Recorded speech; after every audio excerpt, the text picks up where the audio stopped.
Hello everyone, welcome to my channel success education point with Sapna. इस video में आज हम देखेंगे बीएड सेकेंड ईयर का सब्जेक्ट है नॉलेज एंड करिकुलम, ज्ञान एवं पाठ्यक्रम।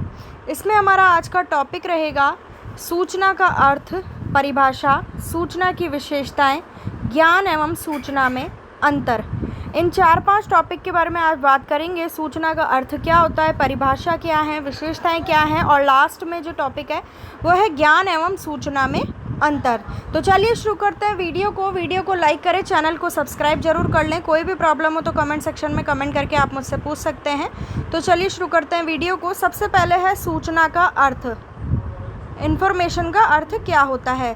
सूचना पद का अर्थ किसी को कोई ज़रूरी बात बताना, कहना, समाचार सुनना, किसी या आपको बताई गई बात आदि सब सूचना कहलाती है। देखिए, कोई भी हमें कोई ज़रूरी बात बताता है या फिर हम किसी को कोई ज़रूरी बात बताते हैं या किसी के भी द्वारा हम समाचार सुनते हैं, प्राप्त करते हैं, कोई भी सूचना हम प्राप्त करें या फिर हमारे द्वारा दूसरे किसी को बताई गई हो तो वो क्या कहलाती है? सूचना कहलाती है।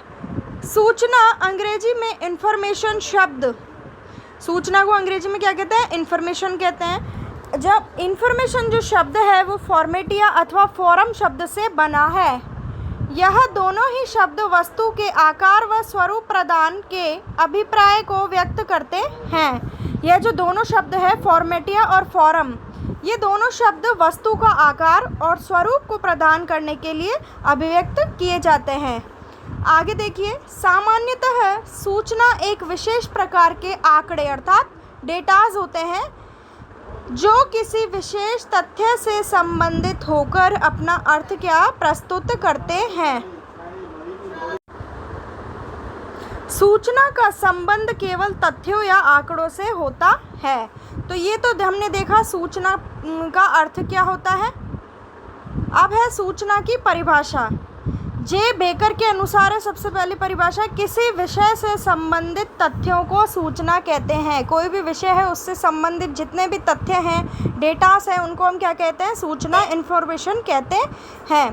देखिए, एग्जाम्स में आपको कम से कम 2 परिभाषाएं ज़रूर लिखनी चाहिए, चाहे कोई भी टॉपिक आपसे पूछा गया हो। अगर आप 2 परिभाषाएं लिखते हैं तो आपके काफ़ी अच्छे नंबर आते हैं, क्योंकि एग्जामिनर के पास इतना टाइम नहीं होता कि आपकी पूरी कॉपी चेक करने पढ़ने के लिए बैठेगा।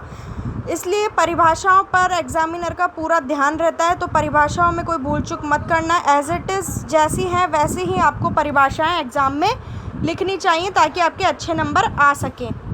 पूरी कॉपी, क्योंकि इतना टाइम नहीं होता कि कोई आपकी पूरी कॉपी पढ़ेगा, इसलिए डेफिनेशंस पे ज़्यादा ध्यान दीजिएगा।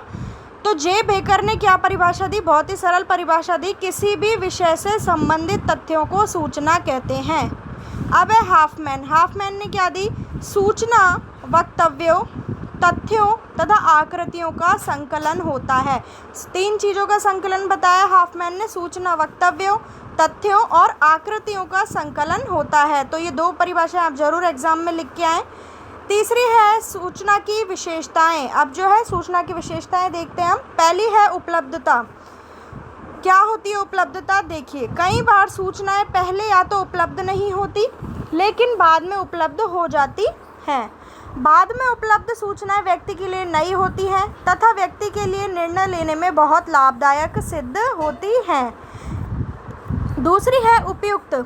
सूचना बिल्कुल सही या उपयुक्त होनी चाहिए। गलत सूचना किसी व्यक्ति या संस्था को हानि पहुंचा सकती है। सूचना जो होती है वो उपयुक्त होनी चाहिए, बिल्कुल सटीक, सही होनी चाहिए, क्योंकि गलत न्यूज़ अगर छप गई तो वो जो है हानि पहुंचाने का काम करेगी किसी भी व्यक्ति को भी और संस्थाओं को भी। इसलिए सूचना बिल्कुल करेक्ट होनी चाहिए। तीसरी है समयबद्धता। वांछित सूचना अति शीघ्रता से उपलब्ध हो जानी चाहिए। वांछित सूचना का अर्थ है कोई भी अगर सही सूचना है, उपयुक्त सूचना है, तो वो शीघ्रता से उपलब्ध होनी चाहिए। अगर वो न्यूज़ हमें आज मिलनी चाहिए, आज की जगह अगर हमें 4 दिन बाद मिले तो उस सूचना का कोई लाभ नहीं रह जाता अगर समय पर ना मिले। तो यही कहा गया है इसमें, देर से उपलब्ध सूचना जो है हमारे लिए लाभकारी नहीं रहती और ना ही उतना इंटरेस्ट रहता है हमें न्यूज़ को जानने में अगर वो देर से मिले। अगला है संपूर्णता। केवल संपूर्ण सूचना ही लाभकारी हो सकती है। सूचना, संग्रहित सूचना हर प्रकार से संपूर्ण होनी चाहिए। संपूर्ण का मतलब है पूरी सूचना होनी चाहिए, ऐसा नहीं हो कि आधी अधूरी सूचना ही हमारे पास उपलब्ध हो। पूरी सूचना होनी चाहिए। सूचना भी जो आधी अधूरी सूचना है वो क्या हो सकती है, हानिकारक हो सकती है। अपूर्ण जो सूचना है, यहाँ अपूर्ण कीजिएगा, अपूर्ण सूचना भी हानिकारक हो सकती है। आगे है प्रस्तुतिकरण। सूचना को प्रभावशाली ढंग से प्रस्तुत किया जाना चाहिए, इससे सूचना का मूल्य बढ़ता है। जब भी कोई हमारे पास उपयुक्त सटीक सूचना आती है, उसे जो है सीधे तौर पे पेश करने के बजाय थोड़ा सा प्रभावशाली ढंग से जो है हमें प्रस्तुत करना चाहिए, जिससे कि सूचना का क्या बढ़ता है, मूल्य, वैल्यूज़ बढ़ती हैं। सूचना को अर्थपूर्ण ढंग से प्रस्तुत करने पर उसे अधिक प्रभावशाली और कीमती भी बनाया जा सकता है। तो ये तो थी सूचना की विशेषताएं। अर्थ हमने देखा, परिभाषाएं देखी। अब हम देखते हैं ज्ञान और सूचना में अंतर क्या है। ज्ञान एक व्यापक संप्रत्यय है, बहुत फैला हुआ व्यापक संप्रत्यय है ज्ञान, जबकि सूचना का संप्रत्यय अपेक्षाकृत इतना व्यापक नहीं है, क्योंकि सूचना जो है आंकड़ों, तथ्यों का ही संकलन माना गया है। अगला, ज्ञान मात्र आंकड़े या तथ्य नहीं है। ज्ञान, जैसे मैंने आपको पहले बताया, व्यापक संप्रत्यय है, तो इसलिए ज्ञान को केवल हम आंकड़े या तथ्यों से तुलना नहीं कर सकते, जबकि सूचना केवल आंकड़े या तथ्य ही होते हैं, डेटाज और फैक्ट्स। अगला है, ज्ञान प्राप्ति के लिए शिक्षित होना आवश्यक है, जबकि सूचना प्राप्ति के लिए शिक्षित होना आवश्यक नहीं है। देखिए, ज्ञान प्राप्ति के लिए हमें पहले से भी थोड़ा सा जो है शिक्षित होना आवश्यक होता है। सूचना तो कोई भी हो, चाहे पढ़ा लिखा हो चाहे अनपढ़ हो, सूचना प्राप्ति के लिए किसी को शिक्षित होना आवश्यक नहीं है। ठीक है।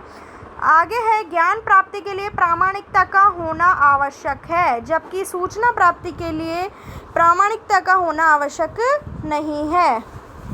आगे है, ज्ञान प्राप्ति की प्रक्रिया में मानसिक परिवर्तन और मानसिक वृद्धि होती है। जब भी हमें ज्ञान की प्राप्ति होती है तो हमारे मानसिक परिवर्तन होते हैं और मानसिक वृद्धि होती है ज्ञान प्राप्ति से, जबकि सूचना प्राप्ति की प्रक्रिया में किसी भी प्रकार का मानसिक परिवर्तन नहीं होता और मानसिक वृद्धि भी नहीं होती। आगे है, ज्ञान के अंतर्गत तथ्यों की जानकारी को अर्थपूर्ण स्तर तक जानना आवश्यक है। जाने की जगह जानना कीजिएगा।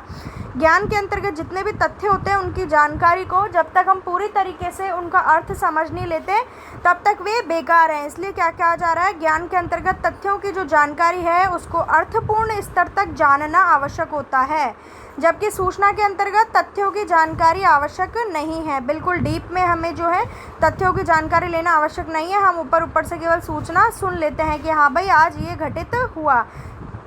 ज्ञान प्रयोगकर्ता में निहित रहता है। जो भी ज्ञान एक्सपेरिमेंट कर रहा है उसी में जो है निहित रहता है, जबकि सूचना एक प्रकार से क्या बताई गई है, डेटा बताई गई है। तो आज हमने देखा ज्ञान का सूचना का अर्थ, सूचना की विशेषताएं, सूचना की परिभाषा और ज्ञान एवं सूचना में अंतर। ये थी हमारी आज की वीडियो।